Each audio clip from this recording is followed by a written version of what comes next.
Learn English through stories YouTube. Adapted and modified by Kulwant Singh Sandhu. Contents: 1. Learning and hobbies. 2. The woman on platform number 8. 1. Learning and hobbies. Once there was a boy named Gopi. He was studying at the school in his village. He found it difficult to read and write. His grandfather noticed it and helped him by reading bedtime stories to him. Gradually, he started reading on his own. Now he not only enjoyed reading, but also has started writing his own stories. Let us read an essay written by Gopi. Hobbies are the activities that we do in our spare time. Hobbies are unique to people. Some like gardening, a few like photography, and many have a book reading as their hobby. While other hobbies are swimming, collecting stamps, playing video games, and many more. People have hobbies not only to pass their free time, but also to do something useful. Hobbies help people learn new things, relax after a day of tiring work, and energize their body and mind. The same is the case with me. I love writing, so it is my hobby. Writing is a unique hobby because most people don't want to exhaust themselves in their spare time. Many feel that writing is tough, but I do not think so. I feel writing is like painting our voice. When I get free time, I pick a pen and a notebook and start painting my ideas in words. I write stories, poems, and sometimes about my feelings. My mind relaxes when I pour my thoughts into words. So, writing energizes me. When I write things, my imagination is at its best. I imagine a world with magic and magicians where I can fly and birds can talk. Writing helps me completely immerse myself in that world. Sometimes I sit with small children and entertain them with these stories of mine. The happiness on their faces makes me write more and better. Although writing is just a hobby for me, it is very beneficial. It opens my mind to think beyond the little things with a broader mind. It makes me more passionate about my life. It makes me learn new things and enjoy every moment of my life. My hobby helped me in school too. When I started writing things, I was unable to describe them accurately. With time, my experiences helped me to think of new ideas, and this made me a better writer. Now I look out for things which I was not able to see before. Hence, I can describe things better in my stories. I feel no problem with writing English essays or stories as it is my hobby. To become a better writer, I spend time learning how to write in different forms like fiction and non-fiction. It is important to always learn and improve our hobbies. Who knows? One day I could be a writer like Bond or Narayan. Practice does not make perfect, only perfect practice makes perfect. 2. The woman on platform number 8. By Ruskin Bond. It was my second year at boarding school, and I was sitting on platform No. 8 at Ambala station, waiting for the northern-bound train. I think I was about 12 at the time. My parents considered me old enough to travel alone, and I had arrived by bus at Ambala early in the evening. Now there was a wait till midnight before my train arrived. Most of the time I had been pacing up and down the platform, browsing through the bookstall, or feeding broken biscuits to stray dogs. Trains came and went, the platform would be quiet for a while, and then, when a train arrived, it would get very noisy and a crowd of people running towards the train. As the carriage doors opened, a tide of people would step down and walk hurriedly towards the gate where the ticket collector stood. Every time this happened, I would get stuck in the crowd. Now, tired of this game and of wandering about the platform, I sat down on my suitcase and stared sadly across the railway tracks. Trolleys rolled past me, and I was aware of the shouts of the various sellers, the men who sold bhujia, monkey nuts and sweets, newspaper boys, but I had lost interest in all that was going on along the busy platform and continued to stare across the railway tracks, feeling bored and a little lonely.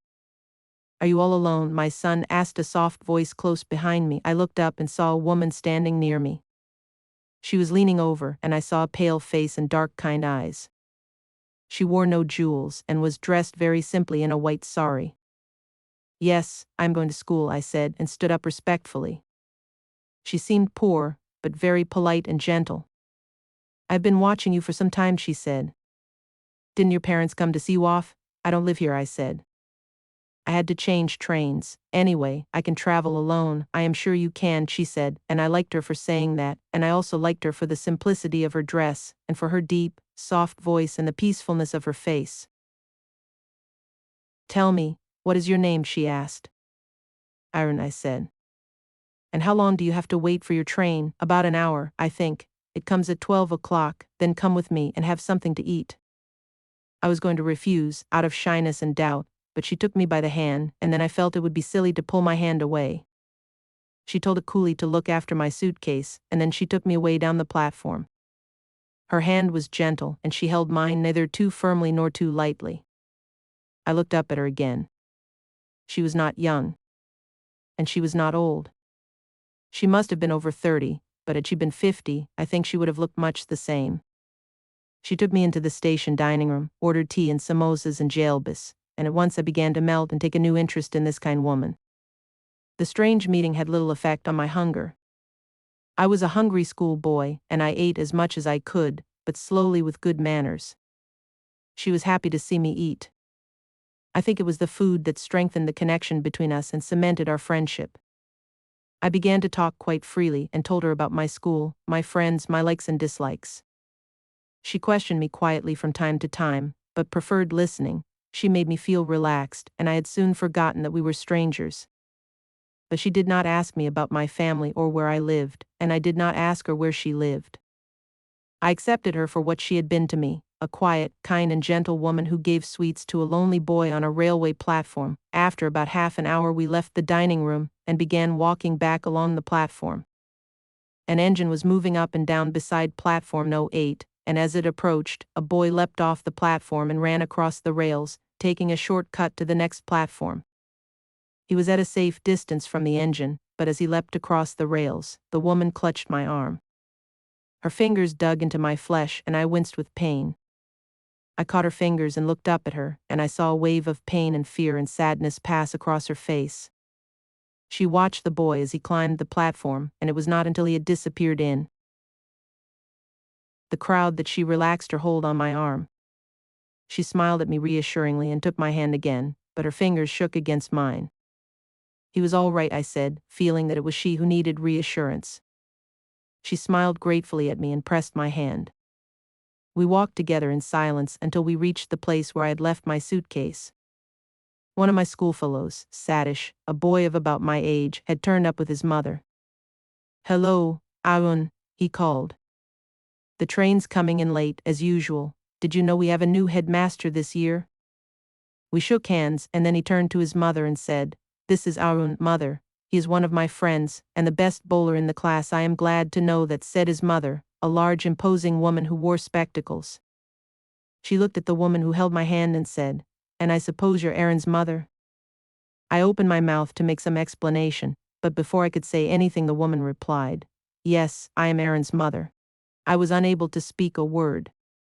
I looked quickly up at the woman, but she did not appear to be at all embarrassed and was smiling at Sadish's mother.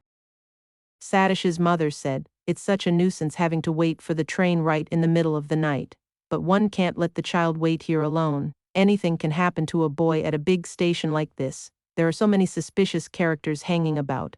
These days one has to be very careful of strangers." "Aaron can travel alone though," said the woman beside me, and somehow I felt grateful to her for saying that. I'd already forgiven her for lying, and besides, I'd taken an instinctive dislike to Sadish's mother. "Well, be very careful," Aaron said, Sadish's mother looking sternly at me through her spectacles. "Be very careful when your mother is not with you, and never talk to strangers." I looked from Sadish's mother to the woman who had given me tea and sweets, and back at Sadish's mother. "I like strangers," I said.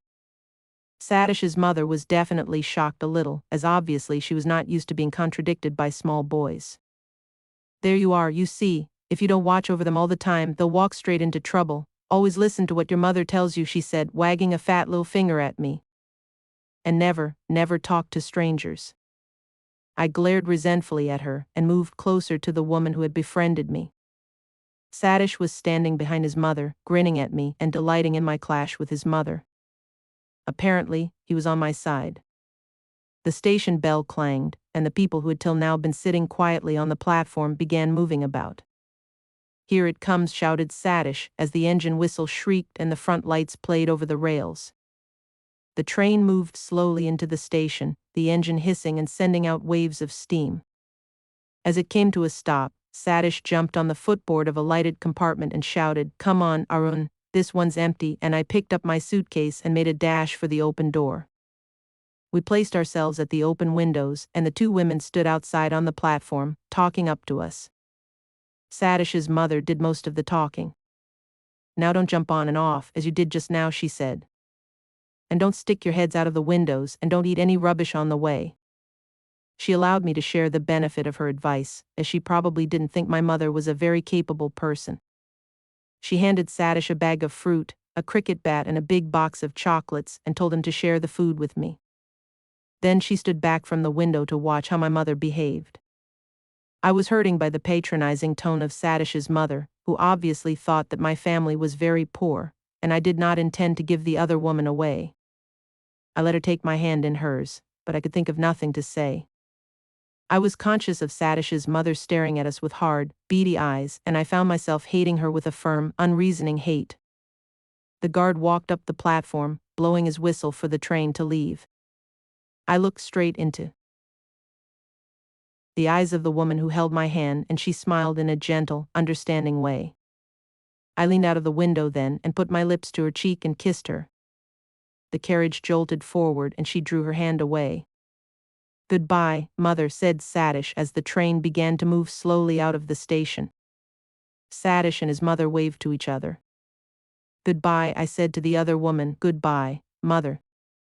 I didn't wave or shout, but sat still in front of the window, gazing at the woman on the platform. Satish's mother was talking to her, but she didn't appear to be listening. She was looking at me as the train took me away. She stood there on the busy platform, a pale, sweet woman in white, and I watched her until she was lost in the crowd.